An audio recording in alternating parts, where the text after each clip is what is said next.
Je suis David Jean-Alain Amontamba et je suis heureux de vous présenter la Conféaf, seconde édition, à la conquête de la gloire.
Je connais ton parcours, je connais tes galères et je connais comment Dieu t'a emmené là où tu es aujourd'hui. Et je respecte ça. Alors, donne-nous un peu de ça aussi. Alléluia. Gloire à Dieu. Waouh. Je vais rendre grâce à Dieu pour tout ce qu'il fait et c'est merveilleux. Asseyez-vous. Je vais rendre grâce à Dieu pour la présence ici d'éminents hommes de Dieu, femmes de Dieu. Le prophète Charles, que nous saluons, que nous respectons, que nous honorons. C'est un honneur d'être là, participer à un programme auquel il est orateur. C'est un grand honneur. Respect. Et puis, le prophète Michel Chevalier, j'ai entendu parler de lui. C'est quelqu'un que Dieu a utilisé très puissamment en France. Aujourd'hui, être à un événement tel que celui-ci, être orateur à ses côtés, alors que de loin, on l'admirait, je l'admirais. Et je me disais, oh, voilà, nous l'admirions. C'est vraiment un grand honneur. Je suis tranquille ici, mais c'est une apparence. Là, je suis en train de trembler. La Conféaf, c'est du lourd. J'ai béni Dieu pour la vie du pasteur Henri Basselé. C'est un grand homme de Dieu. Nous, on n'était même pas encore dans le couloir du ministère quand on a entendu tout ce que tu faisais en Suisse là-bas. On se disait, quand est-ce que on va faire comme lui aussi, Seigneur? Silence radio. Ah, c'est ce prix-là que tu as payé. Chapeau, honneur, respect, homme de Dieu. Et puis il y a le pasteur Christian, un homme calme. Mais, c'est la première fois que j'ai entendu prêcher. Il dit, waouh, mais c'est un rouleau compresseur. Là, au programme où tu es orateur, moi aussi ici orateur. Ça, c'est la main de Dieu. Respect, pasteur Christian, pour ton humilité, pour tout ce que Dieu a fait dans ta vie. Ton message m'a vraiment touché, tout comme les autres. Honorons l'homme de Dieu, le pasteur Christian. Et puis, il y a le pasteur Jean-Philippe Jacques. Il a ma chanson. Hein? Prenez garde. Philippe, c'est pas ton ministère, il ne faut pas aller là-bas. Je fais cela pour me décrisper. Pasteur Jean-Philippe, c'est un honneur d'être là, à ton pupitre, à la Conféaf. C'est un double honneur. Merci. Que Dieu te bénisse. Toutes ces années, tu as été un exemple pour moi de consécration, un homme de prière. Que Dieu te bénisse pour ton soutien. Acclamons le Seigneur pour sa vie. Et puis, j'ai découvert l'année dernière un homme qui m'a épaté dès sa première intervention, le coach au BAB, le charismatique, tchèque, un homme vraiment, quand il était en train de parler, il dit, Félix, tu as grillé toutes ces étapes-là. Je me suis inscrit directement à son école, hein, direct. Moi, j'aime apprendre. N'est-ce pas qu'on a parlé de ça? Acclamez le Seigneur pour la vie de l'homme de Dieu. On a entendu parler d'un grand homme de Dieu, mais après, je vais le présenter. Et j'ai rencontré une autre personne qui m'a épaté de par sa consécration. Et depuis quelque temps, je suis étonné de son charisme, de sa force, de sa grâce, de sa perspicacité. Félix, tu as appris le français, tu as appris. L'apôtre Mireille de Magdala. Acclamons le Seigneur pour la servante de Dieu. C'est la même conscience qui coule sur nous. On vient de la même source. Quand je la vois en train de décaler, puis il dit, le vieux est passé par là. Chapeau servant de Dieu. Tu es un exemple. Acclamons le Seigneur encore pour sa vie. J'ai entendu parler d'un grand homme de Dieu qui est aujourd'hui dans la gloire éternelle.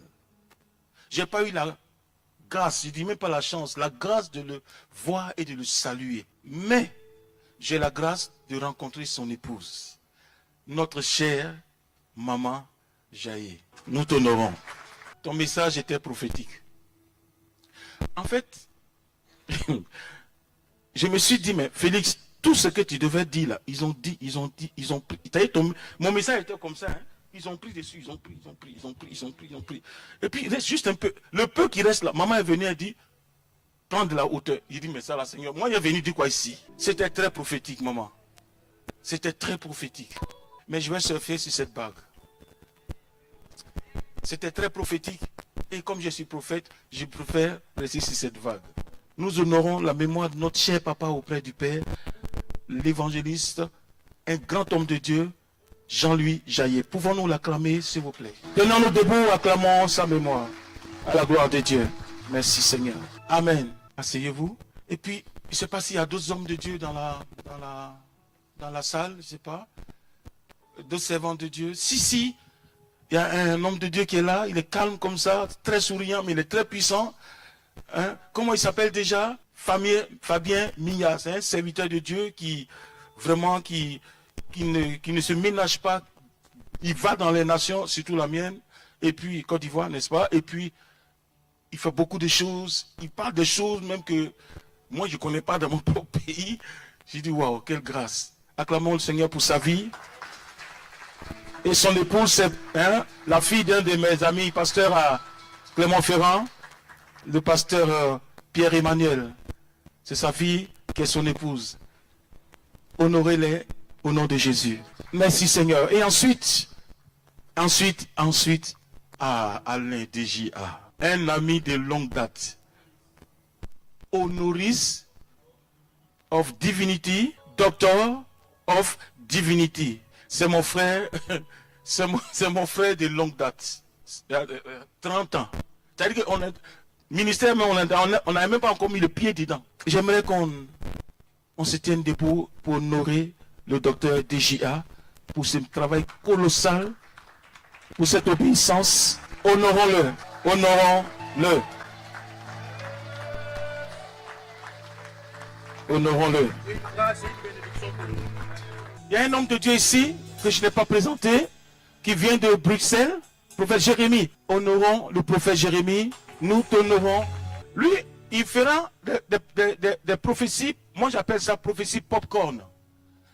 C'est-à-dire, vous avez le maïs, quand vous mettez sur le feu, ça fait tac, tac, tac, tac, tac, tac, tac, tac, tac. Lui, ça coulera comme ça. Tac, tac, tac, tac, tac, tac, tac, tac, tac, tac. Si tu es concentré, tu prendras ta part. Amen. Tu es un grand prophète. Tu es un grand prophète. Je te vois toi aussi parcourir les nations. Redresser des assemblées. Des fils et des filles naîtront de toi. Béni soit celui qui t'a enfanté dans le Seigneur. Acclamons le Seigneur. En fait, je n'ai même pas encore commencé. Hein. Moi, mon ministère là, c'est pas là. Moi, je n'aime pas le diable, il ne m'aime pas, je gagne toujours. Quand je suis comme ça là, c'est là que je veux voir les démons où ils se cachent. Et je dis aux sorciers, je vous donne 3 secondes pour vous manifester. Parce que si vous ne vous manifestez pas, c'est le feu de Dieu. Et si ça se passe comme ça, je ne vous lâcherai pas jusqu'à ce que vous donnez votre vie à Jésus. Bon, Félix va commencer parce qu'il n'a plus assez de temps. Amen. DJA, ce que tu m'as fait là, vraiment, je ne comprends pas. Comment courir avec le poids de l'appel? On peut faire ça à son frère. Alléluia. Alléluia. Excusez-moi si de temps en temps, j'ai fait un peu d'humour. Je ne fais pas de flatterie, mais c'est de l'humour. Mon prénom Félix veut dire heureux. Et donc, je n'arrive pas à me fâcher. Quand j'essaie de me fâcher, avant midi, j'ai mal à la tête. Donc, je suis là pour apporter la joie du Seigneur partout où je vais. Deuxièmement, et j'ai découvert récemment DJA. Je ne savais pas que ça faisait partie de mon nom. L'autre partie de mon nom s'appelle prospérité. Je peux rendre prospère les personnes qui s'approchent de moi. Et j'ai des témoignages à foison. Une foutitude de témoignages dans ce domaine. Amen. Amen. Et la délivrance, ça c'est mon travail, c'est mon dada. Moi je n'aime pas le diable, il ne m'aime pas, mais je gagne toujours. Alléluia. Donc je viens dire à quelqu'un qu'aujourd'hui, c'est le jour de ta libération et de ta restauration. Si tu ne dis pas Amen, ça passe chez ton voisin. Si ton voisin ne veut pas, moi je récupère. On n'est pas à la messe, on est au culte. Donc si moi je prêche, tu ne dis pas Amen, le miracle va chez ton voisin. Alléluia. Félix, calme-toi. Et puis je ne suis pas venu seul. Je suis venu avec mon garde du corps. Je suis venu avec mon bodyguard. Je suis venu avec mon kinésithérapeute. Et Félix, je suis venu avec ma garde rapprochée, ma conseillère spéciale, ma doudou à moi, ma beauté parfaite. Doudou, pouvez-vous honorer ma chère étant des doudous pour? Amen. C'est elle qui m'a raffiné. Parce que moi que tu vois là, je viens de Port-au-Puy. Hein, tu connais? C'est elle qui m'a raffiné. Moi là, j'étais... Bon, je dis pas, il faut commencer à prêcher. Mon message, en fait, c'est pas le mien. Je l'ai reçu en 2008. En 2008, DGA a fait quelque chose. L'Esprit m'a rappelé hier. Il a fait quelque chose, il m'a prêté un livre. Tu as un grand cœur. C'est impossible que tu n'ailles pas très loin. C'est impossible. Le livre que tu m'as donné, c'est Mankind. C'est un homme de Dieu américain qui a écrit sur le human ou bien Mankind. Je ne sais pas si tu te souviens de cela. Tu l'as plus dans ta bibliothèque parce que moi j'ai pris et j'ai gardé. Quand j'ai ouvert le livre, j'ai refermé, j'ai rangé. Parce que ce que j'ai entendu des gens, c'était trop choquant.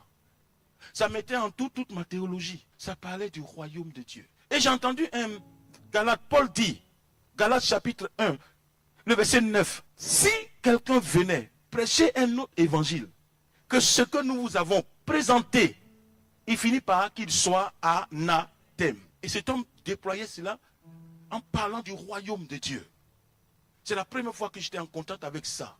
Mais comme j'étais formaté déjà religieusement, ce fut un choc. Mais c'était en 2006. En 2008, je commence le ministère et il se passe que je reçois une vision. Je suis en plein dans le ministère. Je reçois une vision.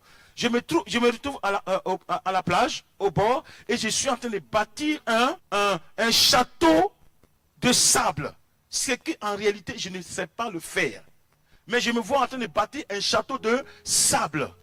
Je suis en train de dire à Dieu, à l'Éternel, Seigneur, regarde, j'ai réussi à bâtir un château. Il est joli, n'est-ce pas? Et moi, je m'attends à ce qu'ils disent, vraiment, tu es très doué, tu es habile. Il me dit, ce que tu as bâti là, c'est le ministère que tu as bâti jusqu'à aujourd'hui. C'est de la religiosité. Ça m'a tellement choqué, il me dit, regarde ce qu'il veut faire. Il met sa main là, une grande main comme ça, et puis il renverse le château, et puis il ramène le château, ça devient tout plat. Il dit, maintenant tu vas faire mon œuvre. Tu parleras et tu prêcheras le message que Jésus a prêché. Il dit, mais c'est quoi le message que Jésus a prêché? C'est la bonne nouvelle. C'est la bonne nouvelle. Mais il dit l'évangile que Jésus a prêché. Mais c'est quel évangile il a prêché? Et je me suis rendu compte en fouillant dans la Bible encore que Jésus ne parlait que du royaume.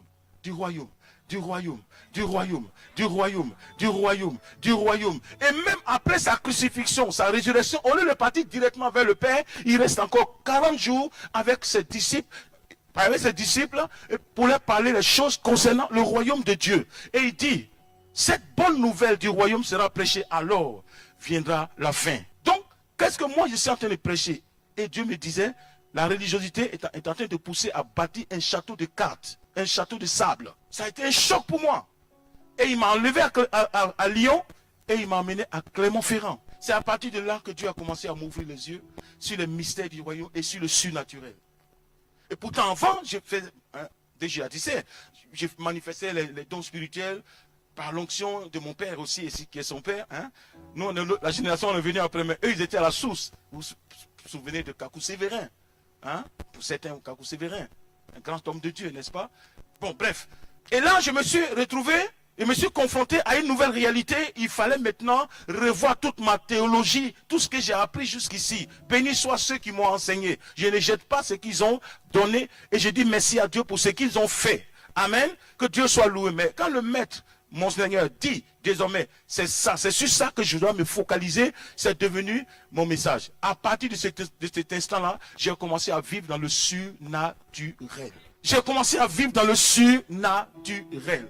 J'ai des témoignages, si je raconte, vous allez dire, certains vont dire que j'exagère ou que je mens, mais pourtant c'est la vérité.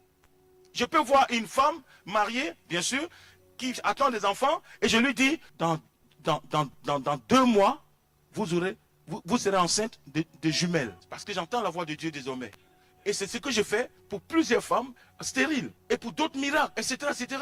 Pourquoi? Parce qu'il y a un autre verset que le Seigneur m'a donné. C'est dans Apocalypse chapitre 4, verset 1. Maman a dit, prends de la hauteur. Monte ici. Il parle de l'apôtre Jean. Bon, l'apôtre Jean a servi le Seigneur. N'est-ce pas? Mais il n'a qu'à monter où? Monte ici. Ça veut dire que désormais, il doit changer de paradigme. Il doit changer de niveau d'enseignement. Désormais, il doit prendre de la hauteur. Monte ici. Ça veut dire maintenant, tu dois shifter dans le surnaturel. C'est à partir de là que Jean reçoit tout ce que nous lisons là, dans Apocalypse. Si le grand Jean a dû monter ici, c'est qu'il a entendu et il a vu. Je suis ici pour activer le surnaturel dans la vie de quelqu'un, pour que le surnaturel devienne naturel. Parce que moi-même, comme disent l'anglais, je gazing dans la gloire, dans ce domaine-là maintenant, sans prétention aucune, parce que je ne sais pas parler, c'est Dieu qui me donne la grâce de pouvoir m'exprimer. Alléluia. Et donc, je veux rapidement, pour le peu de temps qui me reste, vous conduire dans 1 Samuel 17, parce que c'est le cœur de mon message. Amen. Parce que, comment courir avec l'appel? Premièrement, il faut naître afin d'entendre ton appel. Avant que nous soyons nés, 1 Samuel chapitre 17, si vous pouvez mettre, ce serait une bonne chose, puisqu'on n'a pas assez de temps. 1 Samuel chapitre 17, c'est l'histoire que vous connaissez, c'est l'histoire de David et Goliath. À partir de ce message que j'ai lu plusieurs fois et prêché plusieurs fois, Dieu m'a ouvert les yeux sur quelque chose. Et c'est ça que je veux partager avec vous. Parce que voyez-vous, l'église aujourd'hui du Seigneur est devenue une église morcelée, composée de gens fatigués, des ministres fatigués. Au Canada, aux États-Unis, à Londres, partout où je suis passé, j'ai rencontré des hommes et des femmes de Dieu épuisés, fatigués, des églises brisées, des églises complètement abattues. Je vous dis la vérité. Et ce n'est pas seulement à Lyon. Partout où j'ai fait, c'est ce que je vois. Si Jésus est dans notre vie, pourquoi cette réalité? Tu as répondu à l'une de ces questions. C'est une question de processus. Mais aussi, et surtout, l'ignorance. L'ignorance. Nous avons substitué le message de Jésus à un autre message. Quel est ce message? Il y a d'autres évangiles que nous prêchons. Moi, je l'ai fait aussi. L'évangile, comment on appelle ça? L'évangile social. J'aime bien le social. Aider les personnes, comme l'apôtre fait, c'est une bonne chose de faire ça. Mais ça ne peut pas donner le salut aux gens. Il faut donner Jésus aux gens. Et quand tu donnes Jésus aux gens, il faut leur parler tout de suite du royaume de Dieu. Dès l'instant que tu as la vie éternelle, tu as la perspective du royaume. Parce que dans le royaume, il n'y a pas de démocratie. Le roi parle et tout le monde obéit. Mais dans la religiosité qui a infiltré l'église, on fait des votes. Ça, c'est la religiosité. Vous avez compris ça? Il faudrait compris ça? Et le Saint-Esprit veut changer ces choses. Il n'y a pas de démocratie dans l'église de Jésus-Christ de Nazareth. Il dit, moi, je bâtirai Permettez-moi de m'arrêter encore 30 secondes. Je vais présenter l'apôtre. J'ai oublié de le présenter, pardon. L'apôtre José. Que Dieu te bénisse. Homme de Dieu, nous te respectons. Nous t'honorons aussi. C'est un homme qui est rempli. C'est un homme qui est rempli de grâce. Amen.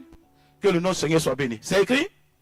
Voyez? Dis avec moi, il n'y a pas de démocratie dans l'église que Jésus bâtit. Vous avez compris? Chaque fois qu'on doit voter pour faire quoi que ce soit dans l'église, ce n'est plus l'évangile que Jésus a prêché. Vous avez compris? Vous avez compris? C'est très important. Regardez, il s'agit de David et Goliath. On va aller plus vite. Donne-moi le verset 40. Donne-moi le verset 40. Lisons tous le verset 40. Alors, regardez ici. Il s'agit de David et Goliath, n'est-ce pas? Amen. Goliath, depuis 40 jours, n'est-ce pas? Il fait son malin. Hein? Il vient défier l'armée du Dieu d'Israël. S'il y a un garçon parmi vous, faites-le venir. Lui et moi, nous allons bagarrer. C'est lui qui va gagner. Il va assujettir. Si moi je gagne, je vais vous assujettir, vous serez mes esclaves. Vous avez compris? C'est un défi qu'il lance. Chaque fois que quelqu'un te lance un défi, il lance le défi à l'Éternel. Ce n'est pas à toi qu'il lance le défi. Vous avez compris? Donc, bref, au verset 40, il va dire plein de choses à David. Hein? Il va dire plein de choses à David. Mais bon, regardez ce que David fait. David prit en main son bâton, choisit dans le torrent 5 pierres polies et les mit dans sa gibecière de berger et dans sa poche. Puis, sa fronde à la main, il s'avança contre le Philistin. Regardez le verset 41 qui suit. David a pris quoi? Il a pris un bâton. Dis avec moi, David a pris un bâton. Maintenant, le Philistin s'approcha peu à peu de David et l'homme qui portait son bouclier marchait devant lui. 42. Regardez maintenant. Dès l'instant que le combat a commencé, c'est deux royaumes opposés. Ce n'est plus des simples humains. C'est deux royaumes opposés. Goliath, il représente le royaume de Satan. Vous avez compris?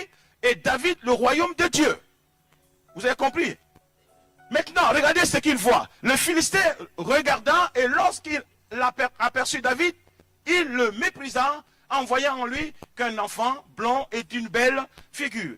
Suivez quelque chose, il y a quelque chose qui vient ici là. Le Philistin dit à David, suis-je un chien pour que tu viennes à moi avec des... Oh, le verset 40, on a dit que David avait un...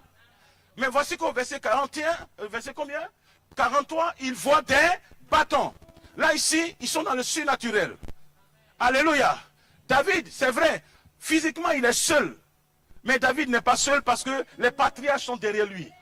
Je suis en train de dire à quelqu'un, peu importe l'onction que tu as aujourd'hui, jeune homme, tu dois te souvenir qu'il y a des anciens qui ont travaillé, des Jean-Louis Jaillet, des Pierre Trichel, des pasteurs centrales et plusieurs autres hommes de Dieu ont travaillé. Là ici, il voit des bâtons, il ne voit pas un bâton. David a un bâton, mais le Philistin, il voit quoi? Des bâtons. Et là, je me suis arrêté. Qu'est-ce qui se passe ici? Puisque dans le physique, on voit le bâton, et dans le surnaturel, il voit des bâtons. Vous avez compris ce que ça veut dire ici? Ça veut dire, chaque fois que tu marches pour le royaume, il faut savoir que dans le royaume, on promeut, on met en avant la communauté par l'individu. Tu dois savoir que chaque fois que tu te tiens en faveur du royaume, il y a les patriarches qui sont avec toi. Ah! Vous avez compris? Il faut que l'ennemi sache que tu n'es pas seul. Voilà pourquoi Élie pouvait dire, mon père, char d'Israël et sa cavalerie. Dans le royaume, ce n'est pas l'individu qui compte, c'est la communauté, c'est la communion fraternelle. Revenons au verset 40. David va dans le torrent. Et le torrent, c'est un fleuve qui coule. Et là, il y a des pierres. Les pierres, c'est quoi? Le fleuve, c'est quoi? Les pierres, ce sont les chrétiens. Les chrétiens qui sont à l'église et par le Saint-Esprit, par la communion fraternelle, ils sont polis pour le ministère que Jésus pour lequel Jésus les a appelés. Les pierres représentent les chrétiens. Amen. Mais les pierres représentent le Christ. Et il va prendre 5 pierres. Le nom de Jésus, 5 lettres. La première lettre, c'est la lettre J.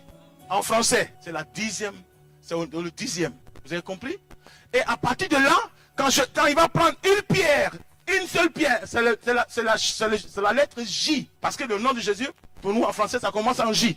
Mais pour les juifs, c'est Y. Quand vous voyez, bon, il a fait un peu ce que tu fais là. Hein? Yod, c'est 10. Vous avez compris? Et J, c'est 10 aussi, 10e position. Or, le 10 veut dire approuvé, c'est la parole de Dieu. Et Jésus est la parole de Dieu. C'est la Christophanie dans l'Ancien Testament. En prenant la lettre J, c'est Jésus qui est en train de présenter à Goliath. Vous avez compris? C'est Jésus qui est en train de présenter à Goliath. Goliath pense qu'il a affaire à un jeune homme blond, sans défense. Vous avez compris? Vous n'êtes pas seul dans le combat dans lequel vous êtes engagé. Vous n'êtes pas seul. Quand vous prêchez le royaume, le Père, il a plu au Père de vous disposer le royaume. Vous avez tout l'arsenal du royaume. Vous avez le soutien du royaume, les trésors du royaume. Dans une de mes expériences spirituelles, Dieu m'a parlé de Melchisedec, qui est le gardien de tous les trésors. Que Dieu... Bref, revenons ici. Et qu'est-ce qui se passe? Le combat s'engage. Il met son bâton, il met sa pierre dans la fronde. Et nous disons que la pierre, c'est le Christ, dans l'Ancien Testament. Vous avez compris? Il met sa fronde dans la pierre dans la fronde. Mais pour l'instant, il ne frappe pas. Il attend le bon moment pour pouvoir lancer la pierre pour que un seul coup suffise à le mettre KO. Bien-aimé, la fronde c'est ta bouche. Tu dois déclarer les paroles de Dieu, les paroles de Christ qui n'échouent jamais. Tu as compris? Vous avez compris? Depuis que j'ai découvert cela, c'est ce que je fais. Je vois des miracles, je vois des expériences surnaturelles extraordinaires. Et c'est ce que je fais. Vous avez compris? Aujourd'hui, les erreurs que nous faisons, nous, c'est pouvoir travailler seul. Et quand nous faisons seul, nous ne sommes plus dans la volonté parfaite de Dieu, mais ça devient une volonté permissive. Une volonté permissive a toujours un problème derrière. Vous avez compris? Souvenez-vous du prophète Balaam. Ne part pas. Finalement, il part. Sur le chemin, que se passe-t-il? Un ange l'attend pour le tuer. Cherchez toujours à faire la volonté parfaite de Dieu. Libérez la parole de Dieu, libérez la pierre, libérez la parole. Vous avez la parole, nous avons la parole, les sorciers ont la parole, mais nous aussi avons la parole. Pourquoi? Goliath a maudit David avec ses dieux. Vous avez compris? Il a maudit David avec ses dieux, c'est la parole. Nous aussi nous avons la parole pour détruire tous les plans de Satan sur nos vies. Nous avons la parole pour briser le sida, pour briser le cancer, pour briser, n'est-ce pas, le chômage, pour briser la maladie. Toutes ces choses font partie de notre arsenal. C'est aujourd'hui ce que je veux venir. L'accent que je veux mettre ici, c'est de travailler en équipe. C'est de travailler en communauté. L'individualisme n'est pas de Dieu. Quand un homme de Dieu comme DJA est en train d'être élevé, on doit le soutenir et non pas le combattre. On doit soutenir et non pas combattre. Quand il y a des hommes de Dieu qui viennent de si loin pour nous parler, on ne les combat pas, on les reçoit même si on ne comprend pas au début. Parce que Dieu, il met en avant la communion fraternelle. Les chrétiens qui disent que Dieu leur a dit de se retirer pour aller chercher sa femme, c'est faux. C'est faux, il faut arrêter du mens. Du mens, Dieu ne change pas. Sa parole reste sa parole. Il y a trop de dégâts dans l'église aujourd'hui parce qu'on est individualiste. Et puis la compétition.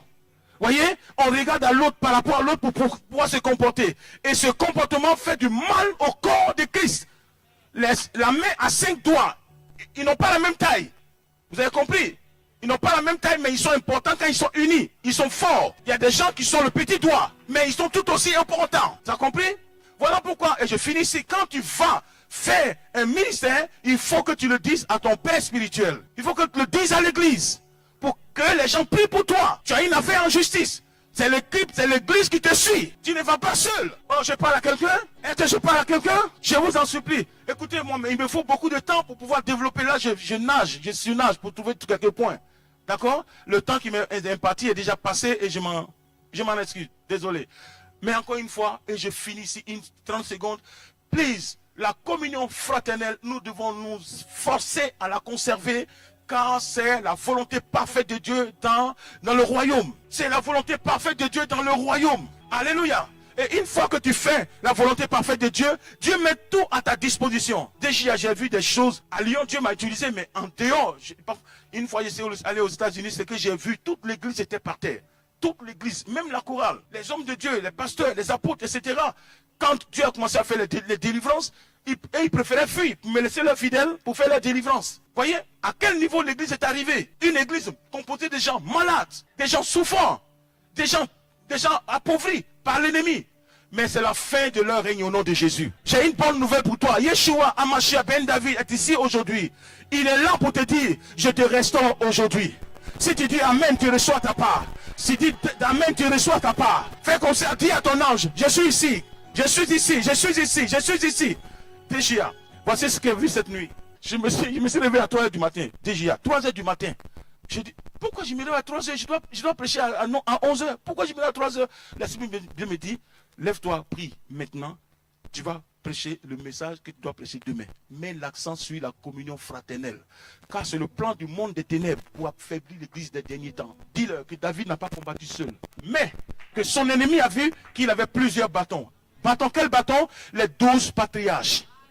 Et je suis allé plus loin pour dire, mais les 12 patriarches représentent quoi? Ce que j'ai vu. Parmi les 12, il y a Judas. Donc il y avait le bâton de la royauté, le bâton de la justice, de la prospérité, Azer. Donc tous ces bâtons étaient derrière lui. Quand il a vaincu Goliath, toute la gloire s'est ouverte pour lui. Que Dieu te bénisse.